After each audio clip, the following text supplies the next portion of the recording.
Hi friends, இன்றைக்கி நான் நவதானிய தோசை தான் சாப்பிட போகிறேன். எல்லா பயிரும் சேர்ந்தது தான் ஒரு நவதானிய தோசை.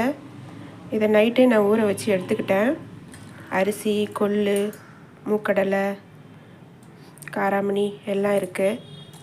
அப்புறம் அரைக்கும் போது 2 பல்லு பூண்டு, 2 பிஞ்சு ஜீரகம் போட்டுக்கணும். அப்புறம் ஒரு கொத்து கருவேப்பிலை. நம்ம எதுலேயும் கருவேப்பிலை சேர்த்துக்க மாட்டேன்றோம் இல்லையா? வாண்டடாக இந்த மாதிரி தோசை செய்யும்போது தான் கருவேப்பிலை நல்லா தாராளமாக சேர்த்து தோசை. ஹாய் ஃப்ரெண்ட்ஸ், நவதானிய தோசை எப்படி பண்ணுறதுன்னு தெரியுமா? நான் ஃபஸ்ட்டு ஒரு வீடியோவில் நவதானிய தோசைன்னு பயிரெலாம் காட்டியிருப்பேன். இப்போ தோசையை சுட்டு வச்சுருக்கேன். இது பட்டர், எனக்கு பட்டர் வச்சு சாப்பிட்றது பிடிக்கும், அதனால் நான் பட்டர் வச்சுருக்கேன். இது குழம்பு தான் பாருங்கள், நேற்று வச்ச காரக்குழம்பு, அதை தான் இப்போ நான் தொட்டு சாப்பிட போகிறேன். Bye.